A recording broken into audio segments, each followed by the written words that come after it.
Started with agenda review.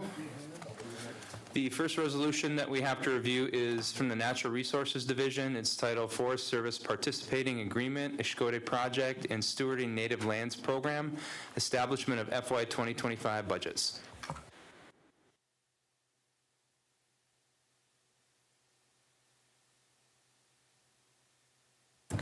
Bushu, Robin Clark, Gedeon Guam, Edmund Ashi, and Wendy Young. Jackie Robinson is going to present these budgets. Ani Bushu. Hi, everybody. Today we brought forward the NRDFS Participating Agreement, Ishkote and Stewarding Native Lands 1. This resolution creates two FY 2025 budgets using two different pots of the USFS funds to support our Ishkote project with a new initiative focused on biodiversity and carbon. As the community engagement specialist, I will continue leading tribal elder, harvester, and other knowledge holder engagement in the Ishkote project under the Forest Service Participating Agreement.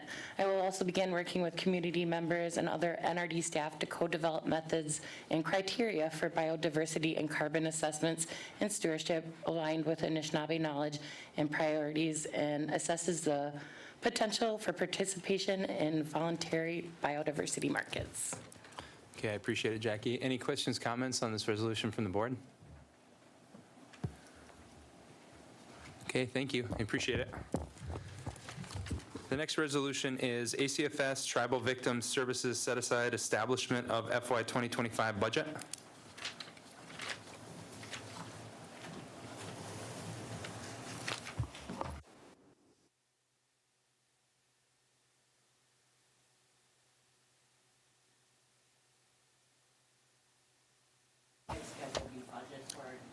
Sorry, Jamie. Not for the people on Zoom. For our 2024 OVC TV SSA grant that we received last fall.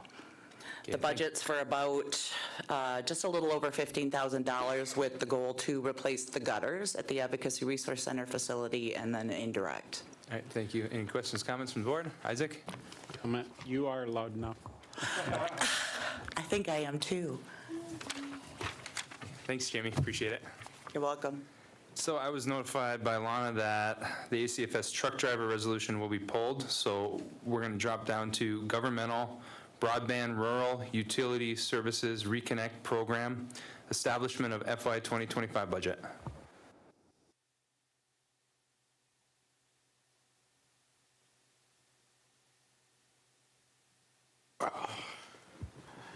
Hello. This resolution is seeking authorization to create the budget for 2025 for the USDA broadband grant. That is for the broadband network that will span from Sault Ste. Marie to St. Ignace. It's a 2-year project. This would be the allocation for 2025. Thanks, Danny. Any questions, comments from the board? Isaac? Hey, Danny, I see they're setting some of those fiber huts. Correct, yes. Are those going to be, like, put bollards up or a fence around them? I mean, right now, you could probably run into them pretty easy with the big snow plow. Yes. We talked to the casino who's having that plowed, and they're being careful of the huts, but there is intention of putting some barriers up there. Okay, It just thank you. came late in the year. Okay, anyone else? Okay, Danny, let's move on to your next resolution, which would be Enterprises Demwadding Development Guest House Establishment of FY 2025 budget. Yes, this is seeking the operation, to establish the operational budget for Demwadding for the guest house, which we purchased at the beginning of the year. We officially signed the documents for. Okay, any questions or comments from the board? Okay, I appreciate it, you guys. Thank you. Thank you. Oh, that's right. So Helen wants to know if the board is willing to waive the rules to add a couple resolutions tonight. Do you have them with you, Helen? I do. Paper copies? Can you pass them out? And then we'll go through them, and then I'll ask the board whether or not they're supportive, and if they're not, I won't bother asking at the meeting, but if they are, of course, I'll ask during the meeting. Will you send them via email as well, please? Yeah, we'll get them sent right now. Lena. Thanks.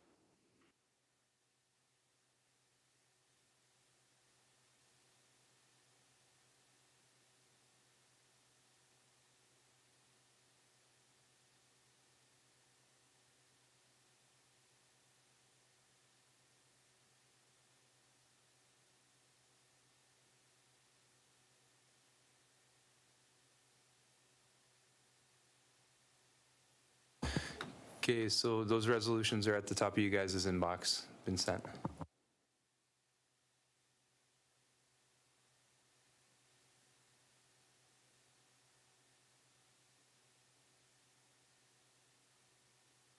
Okay, would we like to start with trust land lease, McLeod, Brian, and Jennifer?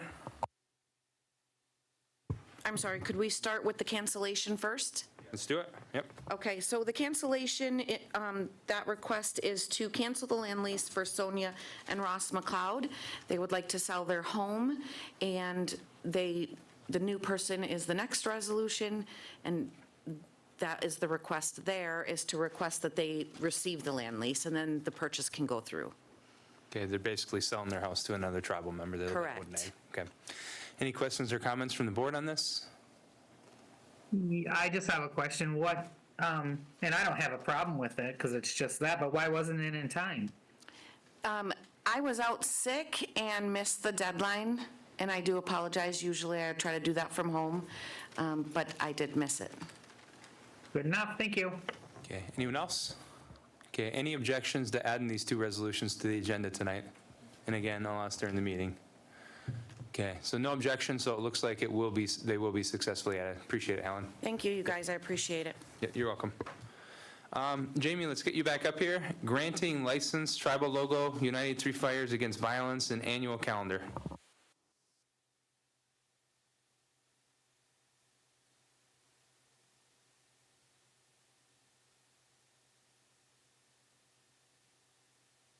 Okay, pretty straightforward. Any questions, comments from the board? Okay, appreciate it. Thank you. Okay, the next resolution is Bureau of Indian Affairs Fish Hatchery Maintenance Program Grant.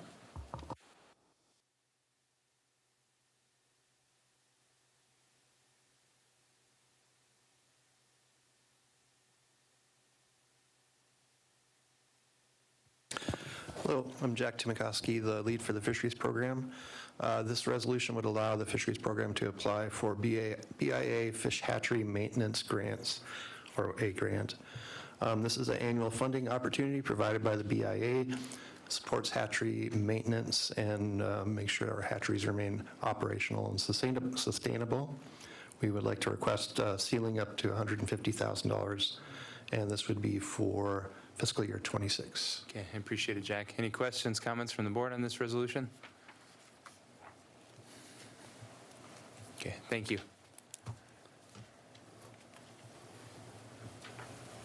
Next resolution is Bureau of Indian Affairs Youth Initiative Grant. This resolution would allow the fisheries program to apply for tribal youth initiative monies from the BIA. We've been funded through this grant before to support our Boat to School program. We currently have begun a Sturgeon in the Classroom program in a 4th grade and a 6th grade classroom at J. Cale in the Sault Ste. Marie Public. Okay, thank you, Jack. Any questions, comments from the board? Okay, much appreciated. Thank you.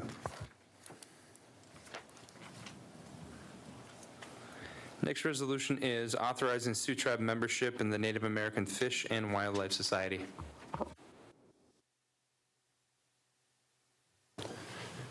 This resolution would authorize the Natural Resource Division to be members of the Native American Fish and Wildlife Society. This organization provides training opportunities to natural resource employees, such as boat safety and other things like that, along with sort of coordination nationally of tribes' natural resource programs in larger issues, and also to assist with funding opportunities for tribes' natural resource programs. All right, thank you, Brad. Any questions, comments from the board? Okay, appreciate you coming down. All right, so the following resolutions are going to be pulled. They're the next three.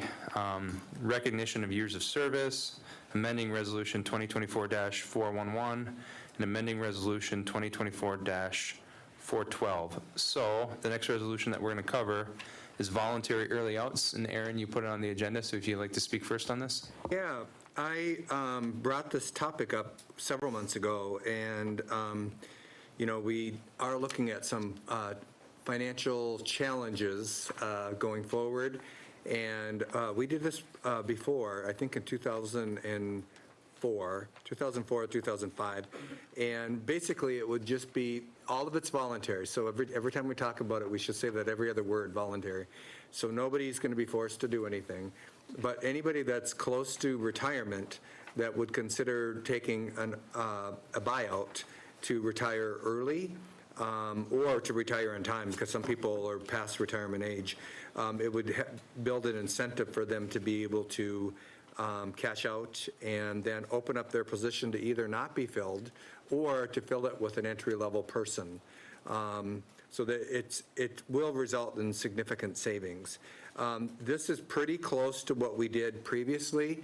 The only thing I changed was, rather than 2 weeks of pay per year of service, I changed it to 1 year of pay per year of service. And of course, I would not have a problem with bringing it back up to 2 weeks of pay per year of service, but I wanted it to be financially viable at 1 year of pay per year of service. So again, it would be voluntary. The criteria is you have to meet, you can see the attachment, but it's the same as what we had last time. Okay, appreciate it. Questions, comments with board? Lana, then Tyler? Well, I know that Christine had been working on that because immediately after we spoke about it in a workshop, I think she came to the board the next meeting with some preliminary numbers that she had. So I guess my question would be, how many employees have we identified?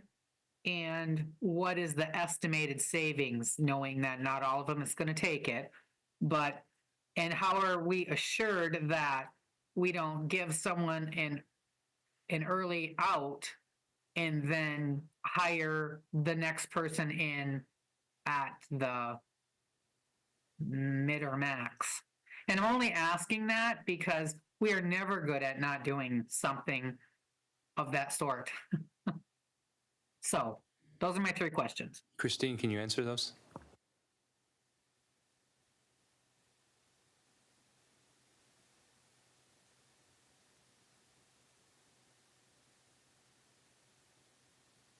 So the first estimate I gave the board was based upon the original early out, which was based upon the 10-year and 75-year rule.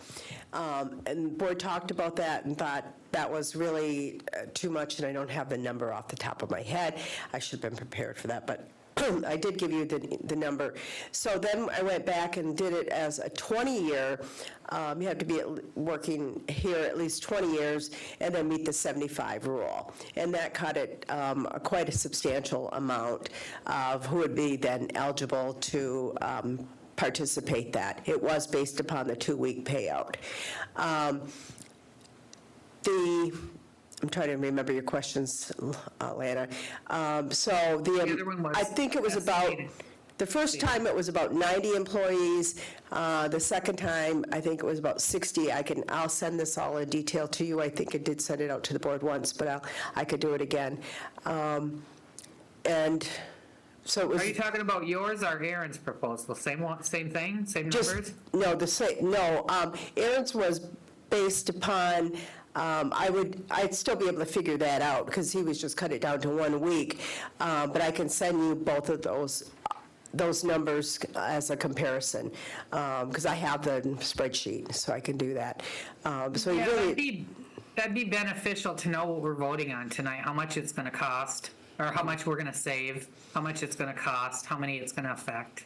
and I think that what's important about this is really the timeframe, what's being put out there, because I thought it would come back for discussion. It's a very short time frame because I think people have to declare by May, and then they have to be done by June. And I guess I would, my own personal opinion, whether or not the board wants to hear this or not, when we talked about it, we wanted to really have succession planning within that so that you could plan for positions, and again, it'll depend on the position if someone's retiring, give the time so someone you can hire, place, and then train for the position they're leaving, because one of the things that was brought up by the board is like there's value to longer-term employees and what they have, their knowledge to be able to share to replace. Because if you remember, Aaron, when this did happen, and then also when all the layoffs in '07, we had a huge brain drain, and it really put us back. And we had a lot of people that were just moved from like mid-management up to director, and it costs money for that, that loss of not having people trained and being able to take on those positions and really being not ready. And then we spent a couple years trying to struggle through that whole process. So that's something to take in consideration. So I really feel that time frame is really too short to really adequately have someone leave this organization and try to have that position replaced. And so what that would do would really put a burden on the people that are left in positions to cover those. Yeah, that's what I was wondering. I would have to know, based on the resolution that's in front of us tonight, because I was one of the ones that vocalized, I was there when we did the early outs last time, but it was properly planned a little bit, but we still ran into struggles, wanting to make sure, just as you said, that someone doesn't do an early out, and then we're struggling to hire the person, and then we put them at the max, and our purpose did not work. So I need to know what's the estimated cost? So it's got to be 20 years, and they have to be at least 55, I assume, to make that 75 year? Right. Okay, okay. And then, what else? Where would we get the funds for this? And how much are we looking at? And at the time when it was just under discussion with everyone, that wasn't directed to find the funds. I mean, we weren't at that point. So I think that for any company, be the governmental EDC or casino, would have to come up with those funds from, I don't know, it hasn't been identified. So we never did make that maybe far. Aaron can answer the rest of the questions, what we're voting on tonight, what's going to happen. I'll circle back to you. I got a list here. Okay, so I have Tyler, Isaac, then Aaron. Yeah, so I'm supportive of the voluntary early outs. I just was, I had the same question as Lana about whether this was the same thing you've been working on.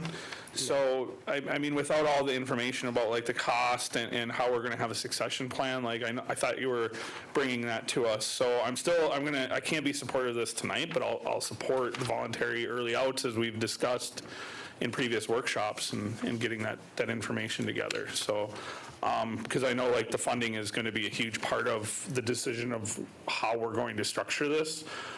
So I just want to have the funding, same reason we had the other three resolutions pulled earlier. Okay, Isaac, then Aaron. Yeah, we've been talking about this for several months. I bring it to the board's attention quite a few times, and I was under the impression we're going to workshop it because all you got to do is change a couple things, and it greatly reduces the cost to the tribe. Once we have the cost, then we can determine where the funds are coming from. But I also think it's very imperative that we have the directors that have people that are going to fit into this program present so we can let them know or find out how this is going to affect them. So I can't support it tonight. I think we should workshop it a little bit more, then move forward. Aaron. Yeah, so I think the reason why the tight time frame is because this was originally written to be implemented before December 24th.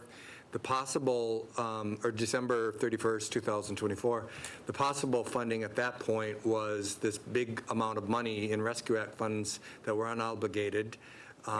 So Christine had this information to us, I think, in October or November, and it's October, November, December, January, 4 months later, and we haven't done anything. So, and I did just notice, because the attachment, I had 10 years, and you changed it up to, in looking at the numbers, you also looked at 20 and brought that back, and the board, Christine did already give you the numbers. You already have the numbers. I have. So how we could pay for it is money that's been allocated from revenue replacement could be potentially used for this, but also it could be a self-contained proposal because it's a couple of weeks of salary per year of service out of existing positions. We for sure will not fill positions within like 3 months because we don't do things very quickly. So the savings over 3 months is easily enough money to cover the costs for the payouts. So this could be a self-contained proposal, but I don't have any problem of taking a little bit more time to look at it. I just want to do something because it's several months later and we haven't done anything. We haven't workshopped it. I haven't heard beep or peep from anybody about supporting it. But it should be something that's pretty easily doable and it's voluntary, so nobody would be forced to do anything. And also, while I reduced it to 1 week per pay for year of service, if it's feasible and we can do 2 weeks, then let's do that, because I'll support that too. What I thought, if we'd come down to what the criteria is going to be, and we know that, what we can offer, then we can actually send it out just on a, this isn't passed and you're not, but would you be interested? And then we would have an idea what the cost would be. We would say, out of these 120 that were eligible, 30 have said that they're very interested in if it's on this criteria. Then we have a better idea. Right now, it's a guessing game for the high estimate. And so, yeah, so, I'm more than willing to help on that. I have the numbers. It's just a formula base, so I can give it to you easily and change it to whatever the criteria is. Okay, I appreciate it. So I'm Comfortable with pulling it until, but we don't have to motion second and refer to a time certain, but I do think we should pick a time certain so that it does happen. Next workshop. Yeah, so I'll pull it voluntarily. How about February 4th, Aaron? It's right around the corner. On Valentine's Day. Fourth. Oh, that's my mom's birthday. My mom's birthday. You okay with that? Sure. Okay, we'll get Her some time. podcast And birthday, too. I'm happy to have everything ready for you guys for that. No, Okay, so Thank let's you. move on to the next resolution then. And Aaron, you sponsored this as well, so you can Yeah. speak first. It is Cultural Austin? Enhancement Fund Sustainability. Yeah. Austin, I had my hand up for a while on the last subject. Oh, my bad. Go ahead, Bridget. I mean, now that it's being tabled, but please pay attention to us, please. Thank you. I will do my best, but no one's seen you. Lana included. Okay, so let's go on to the next resolution, which is Cultural Enhancement Fund Sustainability. Suitability.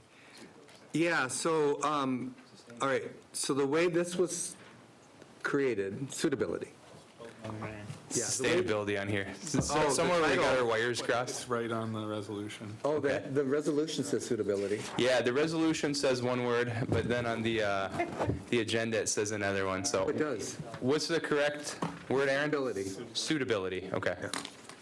All right, so the reason why I put this on the agenda is because YEA was, in our cultural, I don't want to single out YEA.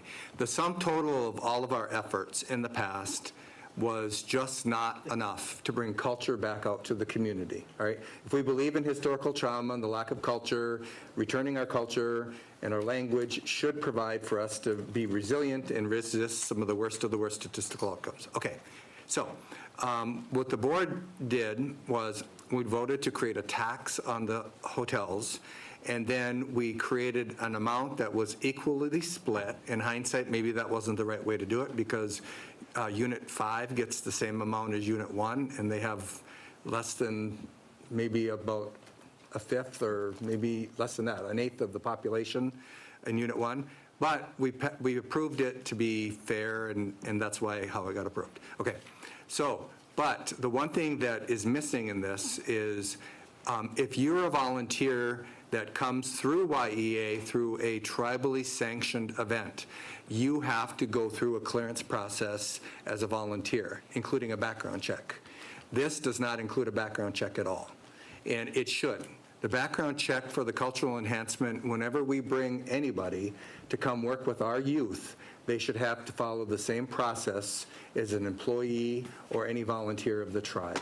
And so, we could go deeper into it, why it's needed, but what I would like is I would like it to mirror and match the exact criteria for our volunteers so that we're not putting children at risk. And There's plenty of examples where people would not meet the requirement of our volunteer criteria for suitability for working with children. I don't want to get into all of that. I don't think it's necessary. But I don't think anybody can argue that anybody that works with our youth should not follow that same process that our employees have to follow and that our volunteers have to follow. So that's why I introduced it. All right, thanks, Aaron. Questions or comments from the board? Let me see if I have anyone online. Kim Hampton. Okay, Bridget, then Kim Hampton. Well, first of all, the workshops that I do in my community are adults. I don't do kid-focused workshops. It's most of it is adult content. But anyways, I believe this resolution violates the bullying policy the board passed by targeting certain members or employees of this tribe, and I don't appreciate that, so. Okay, Kim Hampton, then Kim Gravel. Okay, so I'm not saying I disagree with background checks. I agree with that part of it. However, I guess I'm kind of with Bridget on this. I don't think that some of the information that was in there was quite necessary. It just, to me, it almost looks like it's directed at specific people without using names. And I just don't, it just doesn't settle well with me. That's all. Kim Gravel?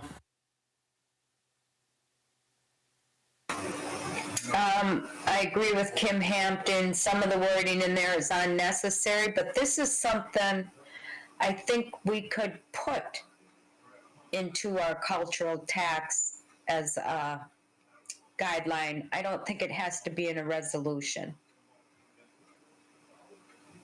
Okay. Anyone else? Oh, sorry, Mike, go ahead.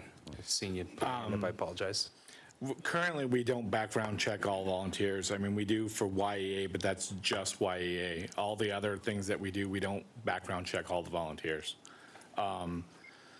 So I think it's going to be a burdensome process to make sure everybody who has to come in here has to do a background check. But if we go that route, we go that route. But my problem is the final resolve is seeking to people that have been investigated, charged, and indicted. It doesn't say convicted. So does that mean that the board is going to be like judge and jury then for that? So if you've been charged, whether you've been wrongfully charged or not, if you've been charged, according to this, you can't participate in it. So I guess where is that line going to be at? And I would not support it based on that. I don't think the board should be judge and jury. I think if you got a conviction, that's a different story, and that's what the background checks would be for. So right now, background checks, for the most part, only look for convictions. They don't look for all charges. So are we going to be doing a different layer of in-depth looking for charges? Just altogether, I'm a no on this. Okay, Aaron, then Isaac. So I want to clarify because you said something that's not correct. For volunteers, the notion that people that volunteer, for official volunteers of the tribe don't have to go through a process or that it's only limited to children, that's not correct. We do have a volunteer requirement. The BIA, originally it was an employee requirement, and then we added it for volunteers. That process doesn't include that you have to be convicted. If you're on the registry, if you're on the child registry, you can't work in child welfare. You can't work in the daycare center. You don't have to have a conviction for anything. So I'm willing to pull this because I'm going to play this and see for all the reasons why we can't do it, and all the things that people said that they potentially would be supportive to do it. And let's just pass that the cultural enhancement people that are contracted have to follow the same volunteer process as all the rest of our volunteers, because that has embedded in it all the requirements to protect young people, and also this notion that it's only children. It's also elders, and our volunteer process and to be permitted to be able to be a volunteer in our tribe also covers elders. It's not just children. So we need to understand our own policies because that's the existing policy. You know, the other thing I didn't bring up is procurement. This doesn't go through any kind of procurement process. We don't have any checks and balances of like acceptable rates. We don't have anything that gives the opportunity for people, our tribal members that are out there that could provide this service, an opportunity to bid on it. And so there is a perception that there's an unfair advantage, that's the same people get the opportunity over and over and over again at a rate that nobody's ever set. The discretion is entirely up to the board member to decide how much to pay that individual. And I have a concern about that because we do know one of the rates was $1,000 a day, which is, I think, 2 weeks of compensation for our frontline workers. So somebody's getting $1,000 for one workshop, so about 2 hours or 3 hours workshop. And so I don't have a problem with cultural experts having that opportunity, but if we're going to guarantee individuals that opportunity, we should provide the opportunity for other tribal members to compete to get that same opportunity, rather than guaranteeing who's going to get it. So I'm willing to pull it, and I'll bring back a proposal that will have anybody that is contracted for cultural enhancement has to pass our volunteer check process, and I'll be satisfied with that. All the other issues of fairness and who gets to be picked, the board can figure that out some later day if they're so inclined. Okay, Isaac, then Rob. Hey, Aaron, I do support that aspect of it because I think any volunteer that we're paying to be out in the community should have a background check so we're not putting predators out on the street. Yeah. Rob. Yeah, I would support this resolution, but I like Aaron said, if the board's so inclined to address the other issues of cultural enhancement, I am inclined to do that. So at this time, I'd like to request that we put cultural enhancement on the workshop. Can we do that, Austin? Yeah, what's the closest workshop that we have for that, Lana? We were waiting for Ryan to.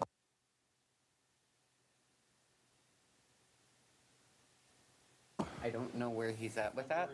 Well, let's put it on. We can do it the 4th or do it the 11th maybe, just to be safe, make sure Ryan has time to get done what he needs to. Okay, let's put it on for the 11th then. You good, Rob? Yep, okay. And so, I'm not going to drag on because we'll have time at that workshop to do it, but I got a serious problem with board members having a complete discretion over these funds. It's not our job as legislators to pretend like we're experts in culture. We know what's best, even if you got a thumb on the heartbeat of your area with culture. We have a culture department, we have an education department, and honestly, it's insulting to those departments for us as elected officials to assume that we know better than them. We don't. And furthermore, I mean, the clarity of how these funds have been used for political gain is just glaring. I mean, if you ask Bob to print out when these funds are expended, I guarantee that you will increase around election times, and then you could go to the Facebook pages of the people who receive these funds and clearly see them attacking the opponents of the people who approve them to get these funds and supporting the people who approve them to get these funds. The board has no place in this kind of discretion over funding, and it absolutely needs to be in a department.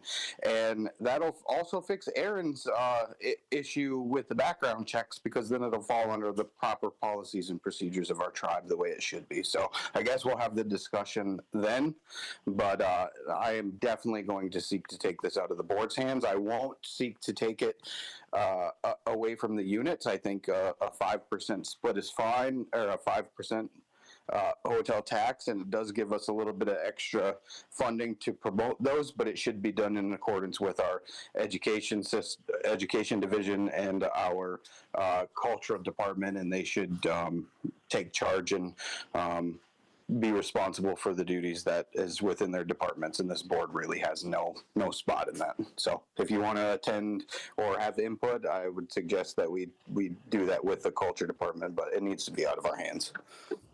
Okay, I have, let's see who, Kim Lee, Kim Gravel, then Aaron. Yeah, I'm glad this is getting put down to workshop. The one thing that I do think on here, in the last be it finally resolved, that any individuals investigated, I think that is a stretch. I could accuse anybody of anything, and if I make it sound like it's truthful, there could be an investigation. So I definitely don't think that, I think that if somebody's charged, indicted, if they're put on the registry, but I think investigated, there's a lot of, we see it all the time, right? Molestation, rape, things that people get away with, and then the other way around, people that are convicted that are innocent. So I think that investigated is stretching that out. So just to add that. Okay, I have Kim Gravel, then Aaron. Okay, I just want to make people aware that the majority of the unit has to vote on whatever's being brought forward to expend these cultural enhancement funds. If someone sends a request to me, I bring it to the other unit 1 board members and say, do you agree with this? It's not up to one individual to spend that money. And then Rob made mention about political during election time. Well, the same could be said with our contractors. Any one of them out there bad-mouthing us board members during election times that are getting contracts hand over fist. You know, so it's just, it's the same wherever you go. It doesn't matter what time of year, what department. Okay, Aaron? So I want to clarify something. It was just said that board members are voting on these appropriations. That's not correct. That would be a removable offense. The board cannot vote on anything outside of this board meeting. And so that does raise a question about how authorization is happening without official vote of the board of directors. Okay? Unit 1 has the option of spending their money. We don't ask Unit 3, Unit 2 what they're spending theirs on. Okay, I have the floor. And I want to clarify, you're done, Kim, right? Yeah, but I don't think what you're saying is correct because we've been doing it that way all along. You were part of it. It doesn't matter. If I can referee, I'd try to give a fair explanation on Who has this. the floor? You have it, but I think, just to help Kim understand it, so any action by the board has to be taken in the boardroom. We have a chapter that defines that. I think what Aaron is saying, that if you're voting on this and not at the board level, you could be in violation of our tribal code. So we could get a legal review on that, but that's where he's coming from. And I would like a legal review on it. And what I was starting to say, what I intended to say, was to diffuse the notion, because it was just said that the board members are voting on this outside of a board meeting. I want to make that clear that we're not voting on anything outside of a board meeting, because that is removable. You cannot vote on anything outside of a board meeting. Then it brings up the question, which we need a legal review of and an opinion, is can board members authorize expenditures outside of a board meeting? Even if we've done it this way all along. I know I didn't, because I was not a board member when we split this up that had a say in it, because I never voted on any of those appropriations, and I won't be voting or endorsing any appropriations until we get that legal opinion, okay? So, now, let me also clarify that what I intended to say was individuals investigated, charged, and indicted. So an indictment is not a frivolous sort of made-up thing. It's a legal definition that a grand jury got together, they saw evidence, and they voted to indict. That is with a level of assurance that something happened. Whether somebody is convicted or not, if they're not convicted, it also was said previously that they've been found innocent. That's nonsense. So if somebody's not convicted, they're not found innocent. They're completely different things. I have said that I will support changing this so that it is it complies with our volunteer policy. But I also want, and I'm requesting this, because I've heard a couple of times at the table here that there's some suspicion about individuals who have, gotten political favor financially. So I would like a public post of all individual vendors, tribal vendors, who've gotten this fund since its inception, how much they've gotten annually, and how much they've gotten for each event, and how much they get per hour for each event. There shouldn't be any problem with that. There's no secrecy, they're not employees, so it's not private or proprietary. And if somebody came in here and said, you guys have been giving this one contractor the same business over and over and over again, then I would request that we get a review and post this for public record. So I would like to see for public record who all has gotten this fund, and then we can go back and look at the election schedule to see if there's a spike during election cycles. But I heard one time that one individual got like over $30,000 in these funds in 1 year. And so I think we should know how these are being allocated and if anything nefarious is happening. That's a fair question.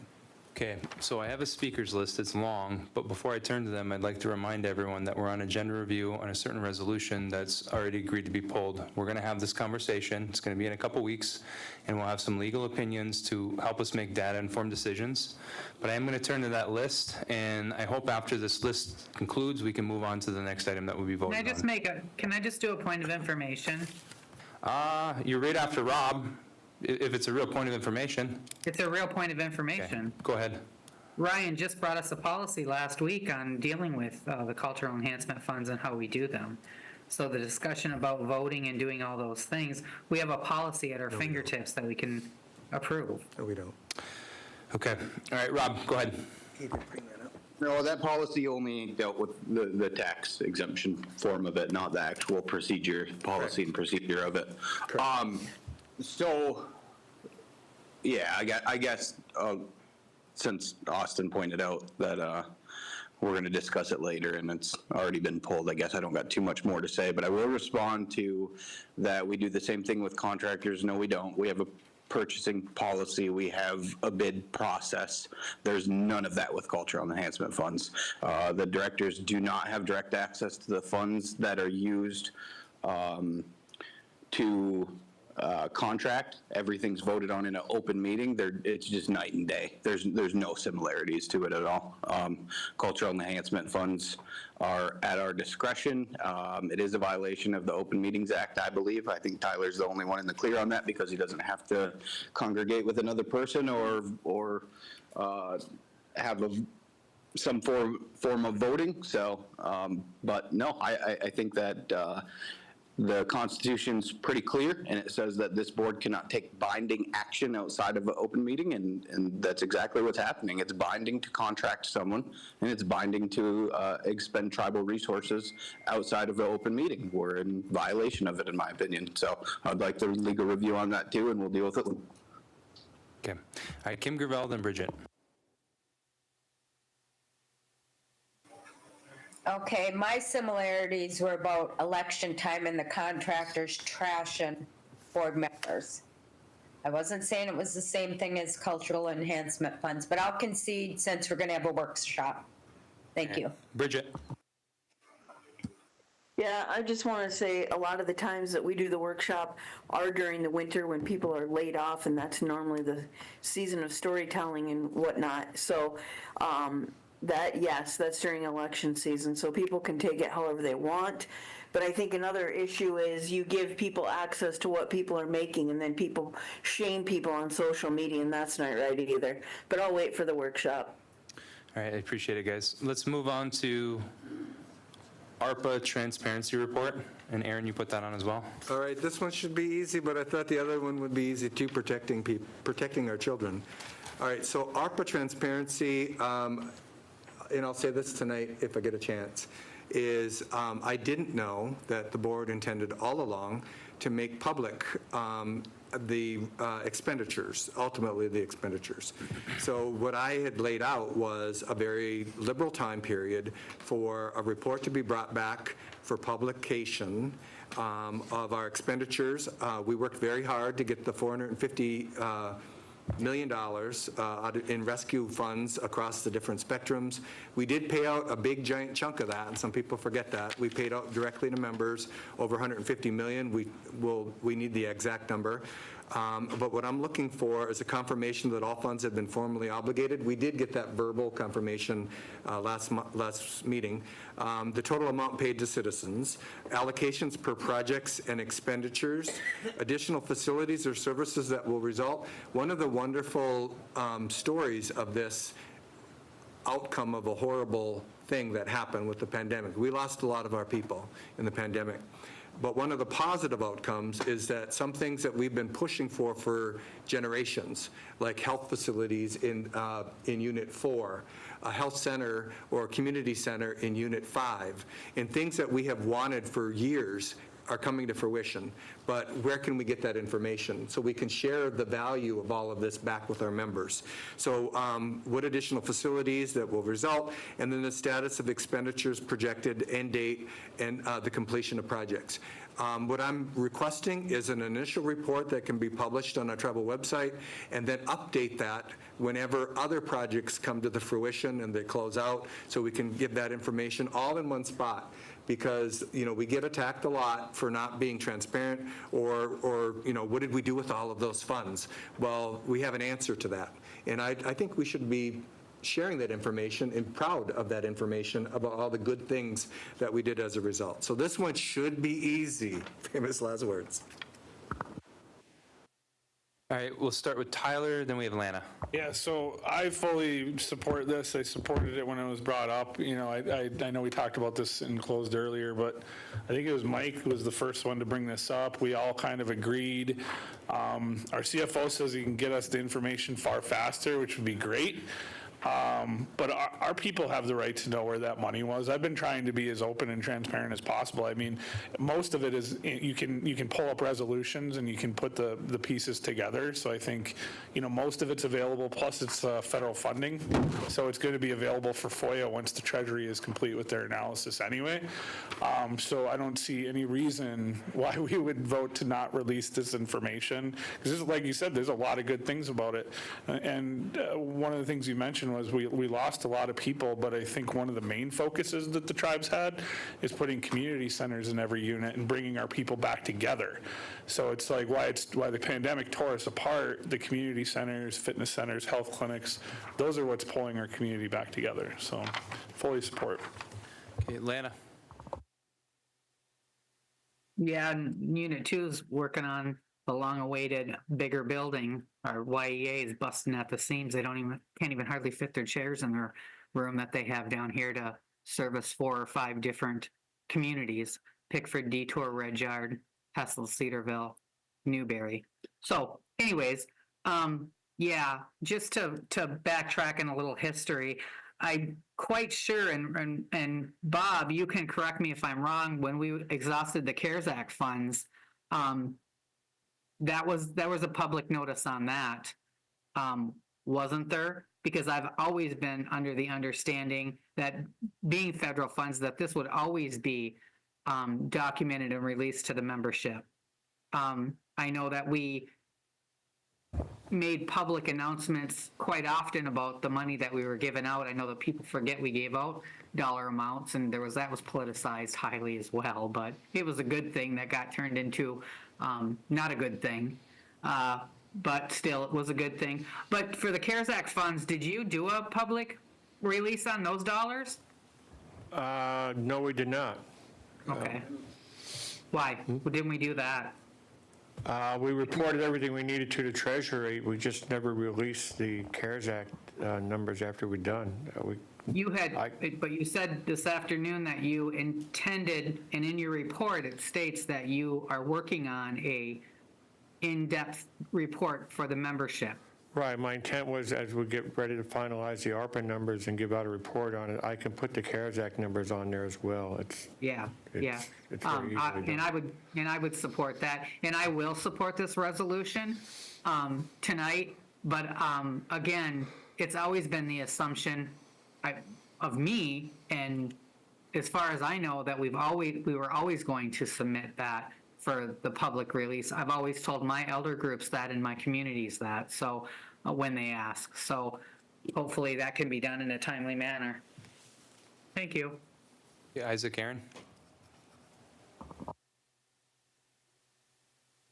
Hey, I'm going to definitely support this. I know Mike brought it up months ago, and we were just waiting until the final expenditures or the money was allocated and the expenditures come out. But there's going to be some eye-opening for, some of the cost. And I'm just going to point out the 44 units, the 24 single-wide and the double-wides. If we would have reallocated that money into apartment complex, we would have got a better bang for our dollar.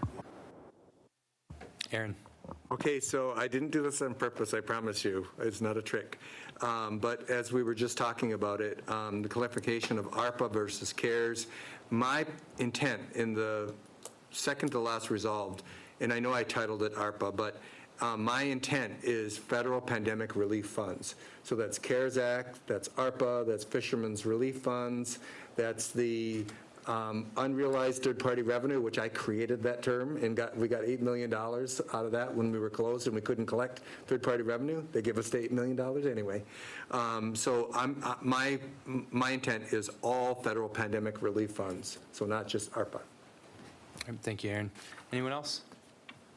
Okay, so let's move on to the last resolution for tonight. That would be legitimacy of 2% expenditures pursuant to the Constitution. Aaron? Can I Oh, just say did you one have something to add to thing? that, Bob? Based on that definition, it's going to be more than 2 weeks. Because we have a lot of miscellaneous pots of ARPA money around. You mentioned the reimbursement of third-party revenue is $8.7 million.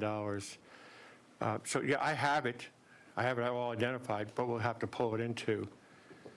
That's why I provided 60 days with subsequent reports updating as you have that. Right. So I'm not trying to push it. I have all the pots of money, identifying what's left, what's been spent, how we spent it. On those other pots, we'll take, because we got a lot of small pots of money in there too that we spent out.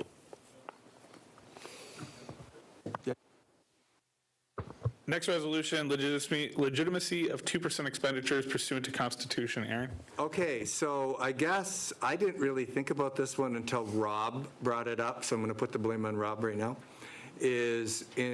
Prior to 2002, the chairperson of the tribe made 100% of the 2% allocations without ever having a vote of the board of directors. The problem with that is the board's needs and priorities were not included, number one. In some cases, maybe, but not purposefully. Number two, the Constitution is clear. Only the Board of Directors has the authority to appropriate funds, and it must be done in a meeting duly called for that purpose. Any expenditures outside of that should never, ever happen, right? Okay, so based on listening to Rob last week, I'm concerned that the even split of 2%, which is 1/5 split among the units, where the board members just sign off on a sheet of paper. So it can't be wrong on the cultural enhancement and be right on the 2%. And so I think somebody asked last week, they were going to ask for a legal opinion of the way we do 2% for short terms. I think it can easily be fixed so that we don't have to bring everything back to the table and we have unit wars again like we used to have. I think maybe the board members review their proposal from the requests. They bring their request to the board of directors, and the board of directors as a whole notices it with the 5 days notice, and the board of directors votes and appropriates pursuant to the Constitution. So right now, the way it's being done is entirely outside of the Constitution. There are no votes that are deciding where 2% requests go.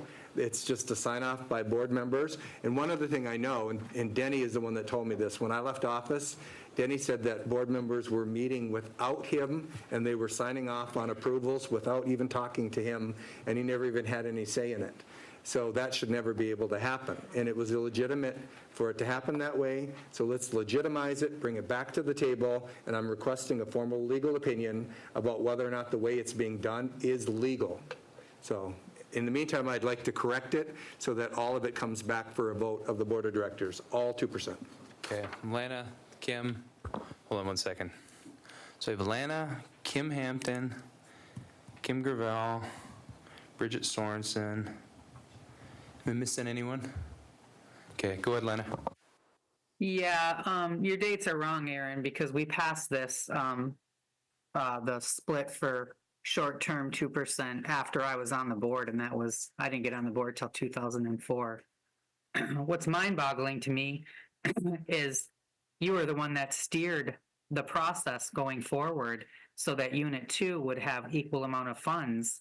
And you had the same argument back then that you have now, that the past board didn't have, the past chairman decided everything and it should be up to the units. Actually, I was very much in favor of that, and so was the other directors, because you helped us in our communities by sponsoring that split of the short term so that we could go through those and decide in our communities what was needed per the projects. So I'm really confused. And we do have a legislative history, so I'm requesting that legal look up. It was after 2002. It definitely wasn't 2002. It was after 2004 that passed, where the board of directors could determine the short-term 2%. We've never touched the long-term very often. That's a big fight. But the short-term happened after 2004. So I'm requesting that we look at that resolution. We can even look at the sponsors. We can even look at the notes, because there is a history there. And, you know, that's one of the things that right out of the gate after I got on the board that you helped us with, Aaron. So, because you stated it wasn't fair then, and we changed that. So now you're saying it's unconstitutional, and so I'm confused. But I would like, I'll search up too, and Kim Gravel's good at searching up resolutions as well. But it wasn't 2002, it was after 2004. So I don't know what's going to come of this, but I do know that that's all public that's all information that the board can have too. So you guys can see where we're giving out the money in our short term. As a matter of fact, I put it in my unit report where we give it in our communities, and I make that public knowledge to right inside my unit report. So I don't agree that it has to come back to the full vote of the board.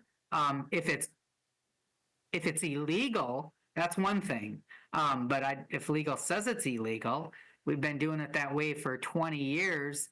And again, you helped pass that resolution, Aaron, with us. So when you were the chairperson. I'm just a bit confused. So that's where I stand on it. Hey, Lana, I want to repeat what you said, because I'm going to be asking if anyone objects to these legal opinions. So you're requesting a review from the legal department that goes through the resolutions that provides the legislative history on long-term and short-term 2% distributions? Yes. Okay. Yes, because after 2004, we passed it so that board of directors in the units could decide the short-term amounts that we get. Okay, so. And Aaron Schleober was there at this time too. He was in the legal department. Wasn't general counsel, but he was in the legal department. But okay. So anyway, that's what I'm requesting, and I think that that's all I'm gonna say about it right now. Okay, if you guys don't mind me pausing on those legal opinions right quick. So is anyone opposed to legal looking into that? Just like anything else, there's attorney-client privilege, it's on us. Okay, so I'm not seeing any objections there. Aaron also had a legal request to find out whether or not how we're spending 2% aligns with our Constitution. Any disagreements there? Okay, basically the same thing. And then lastly, Rob had a question about whether or not cultural enhancement was being spent in alignment with the Open Meetings Act. You guys okay? Okay, so all that stuff's assigned to you, Aaron. Okay. All right, so I'm going to get back to the list. I have Kim Hampton. Okay, so I have no, can you hear me? Yes, we can. Okay, so I have no problem supporting this. And honestly, if the legal opinion comes back and says that these are decisions that have to be made in an open meeting, I'm okay with that.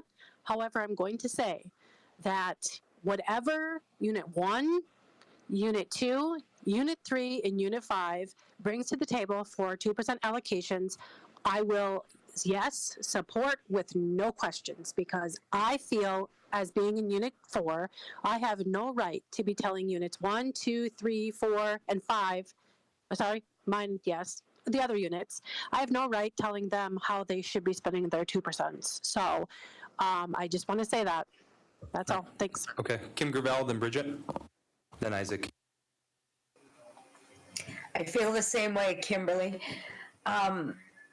The whole time I was on the board with Danny McAlvey, he was in on all of our votes on how our monies were being spent.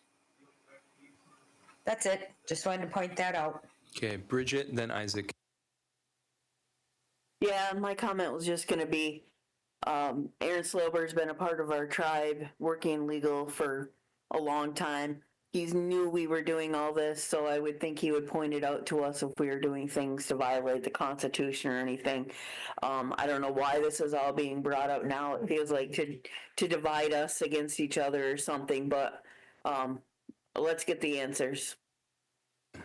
Okay, Isaac, then let's get down to the last item, and then we'll give a break to everyone before the meeting starts. Yeah, I don't believe I want to be involved in what Unit 5 or 2 is spending on their 2% money, but I do believe it's in violation of our Constitution. I do think it should come back to the full board. Okay, Aaron? To close it out, so challenging my memory is a mistake, first of all. Bernard was chairman.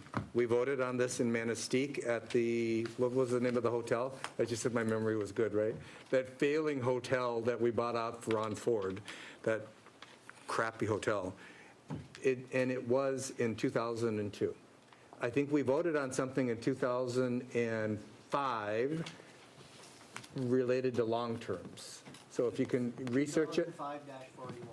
There you go. So the research will show, but the one thing you are correct about, Alana, is. What did Aaron Schleber say? It was in 2005, but that's not an equal distribution. Which one was that?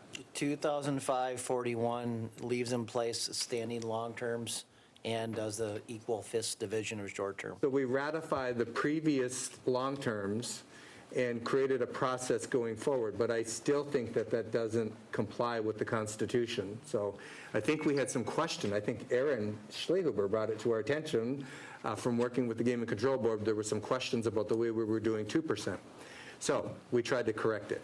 But I do want to echo what Lana said. I did, and I was the person in 2002 and 2005 that brought it to the table because units 2, 3, 4, and 5 have always been at a disadvantage. At one point, it was because you were kind of outnumbered, although you're not really outnumbered because you have 7 votes out of 12, so you should probably control everything. And so I brought it to be fair so that board members would have input. So the way Isaac just described it, consistent, I think, with what Kim Gravel said, and I think Kim Hampton, is what I proposed earlier was the board members receive the request, they come up with the recommendation and bring them forward for the board to vote. And then the board vote on them. So I'm not saying at all change up the distribution. I still support a 1/5 split. I'm not arguing that at all. I just want to be consistent and comply with the Constitution. There's a saying, when you know better, you do better. Rob, a young person, young board member, I think he might be the youngest on our board, he's the one brought it to the table and questioned whether or not we were doing this legally. So for us, we shouldn't sit back and say, oh, that's the way we've done it all along, and it was your proposal, so let's keep doing it illegally. Let's get a legal opinion, and then just go forward. That's all. It doesn't have to be more I controversial. didn't say that. I said unless it's illegal. So Okay. don't, okay. Mike? I was just going to point out further that resolution that Aaron Schlehuber pointed out, 2005-41, it further states that equally among the 5 tribal election units with the determination within each unit's allocation to be made by the tribal board unit representatives for that respective units. So I want to make sure that that's made clear. It's right in the reso that the unit directors are going to be doing it. In 2016, when I first got on the board, there was an attempt to change that and to have a policy for it, and it failed because at that time, we wanted the whole board to vote on it, and it failed, and so it reverted back to this. So, because at that time, there was a push to have it being allocated and programmed by the cultural department, and so, but it failed, so it reverted back to this, and that's where it was left at, so. Yeah, you said culture, not culture. Okay, Aaron? 2%. Yeah, I mean, but I think there was a push to have those 2% distributed by YEA, and like we were going to do certain amounts to each department and let them handle it rather than it be a political thing but it failed, and so we've been doing it this way since then. Okay, Lana, and then Aaron, did you have your hand up again? Okay, Lana and Aaron. So what was that resolution number, Mike? 2005-41. -41, and it states in the whereas that the unit board members will make It's in the resolve, it's in the last resolve. I'm sorry, yeah, resolved I meant. Okay, I'm gonna review it. So, okay. Legislative history don't lie. Okay, Aaron. Okay, so if, I'm not going to say anybody's doing this, but I'm not going to be embarrassed away from getting a legal opinion on if we're doing it right. If the board voted, which I didn't vote for that resolution, by the way, because I was chair, it wasn't a tie vote, but if the board voted in 2005 to ratify a process that's not legal, guess what? It's still not legal. So we need a legal opinion to tell us whether we're doing it legally or not. And if we're not doing it legally, it's a simple matter of correcting it. Okay, Rob, then Lana, and let's move on, guys. Yeah, I'm not really too concerned what the resolution says or what the board voted on. I know how to read the Constitution. I know how to read the code. Chapter 96 is clear, and so is the Constitution. Okay, Lana. And yeah, I have absolutely no problem with a legal opinion on it. I think it's going to be a waste of time, but I probably could be wrong as well. But I knew I was right that it happened in 2005, and that it's been sitting there working since 2005. So that's 20 years. If it's illegal, move on and we'll change it up. But I don't want to be characterized that I want to do something illegal, because the chairman just asked the question, was there any objection on a legal opinion, and there was none. So I did know I knew the dates right. I lived through it, and it's been working good for, have we had any, that'd be another good question, if we had any outstanding complications with the way we distribute it. So anyway, it is what it is. Okay, Aaron. So just use basic logic. By what our attorney just said, in 2005, it was passed to ratify something that was done previously. I said previously it was done in 2002. You're going to find in the record it was previously done in 2002, so I'm not incorrect. I have a memory like a vice. And just because we voted in 2005 to ratify something that was illegal in the first place doesn't make it any more legal. All right, guys, let's move on. All right, so enrollment. Bob, can you come on up? Yeah. All right, so the last item that we're on, we're going to cover board concerns during the meeting, is enrollment, and we have to do an amendment. Bob, could you explain why? And then we can ask the board if they have any questions regarding it. And then lastly, what's that? Yeah. Yep. Sorry, you're talking about the motion. I'm Yeah, sorry, I yep. was thinking resolution. Okay. Yes, we had passed, the board had passed a motion on, at the last December 17th meeting to extend a $2,000 bonus to each individual team member in the enrollment department. And the wording on that was we weren't able to process that because it indicated that we were going to give it to anybody who did not get a wage review increase, which everybody in that department did. So we went ahead and changed the language around, modified it so we can go ahead and process that bonus. Okay, thank you, Bob. Any questions from the board? Aaron? I don't have a question. I don't know if Kim has this copy, because Kim made the original. It's, once you make a motion a second, you don't own it anyway, so that's, but if Kim wants to make the motion, I'll second. And the new motion would be to direct the CFO to give any enrollment staff who didn't get moved to a new min wage scale that was above their current pay and only received a 3% wage increase, a $2,000 bonus. And we talked about the Sioux Tribe construction that got left out with the prevailing wage. That was an accident. Our housing absolutely included their construction workers, so we don't want the 5 or 6 Sioux Tribe construction workers to be left out, and so we want to correct that, and I have the language for that too, so. Yeah, very good. Kim, then Isaac, then let's conclude and give everyone a couple-minute break before we get started. Go ahead, Kim. Aaron, I think it'd be easier if you read it because I'm on Zoom. Make the motion and I'll second it. So Aaron will make the motion, and if you second it, we'll be all taken care of. Okay. Okay, Isaac, then Bridget?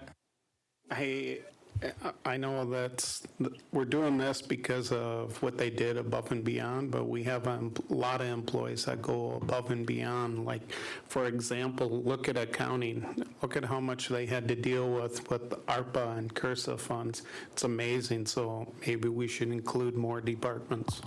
Okay, Bridget? I think those two should be separate as far as Sioux Tribe construction and enrollment, because they're two different things. One, you're talking about the increase because of open enrollment. The other one you were talking was to do with the wages. So I think they should be two different things. Okay, Aaron? Can you ask if we have, without objection, to add the Sioux Tribe construction one to the agenda for tonight? And we'll do two separate ones. Okay, does anyone have any objections to adding Sioux Tribe construction under new business? That way it can be handled separately, and I will ask at the meeting as well. So I'm not seeing any objections, so let's try to get it added. All right, Lana, then let's be done, you guys. Lana? Yep, with this particular resolution with enrollment, and I know we're in open session, so I'm gonna try to be careful of what I say. I know that we voted on it once, it passed, so I'm assuming it's gonna pass again tonight. But like Isaac said, is there any other departments that didn't receive any kind of adjustment? Well, actually there is. I mean, that's a given. I just have a hard time with that because there's other employees that have lobbied me for, for a bonus. So Christine, can you look into this, whether or not there's any other employees that missed out on that? Obviously, we know there's exceptions, so tipped employees, they didn't get an adjustment, but find out whether or not there's any other employees potentially on a prevailing wage scale that would benefit from this. Could you do that for us? Okay, I appreciate it. You good, Lana? Yep. All right, so we have 5 minutes before the meeting starts. We'll have a quick break, and then we'll go ahead and get started, guys.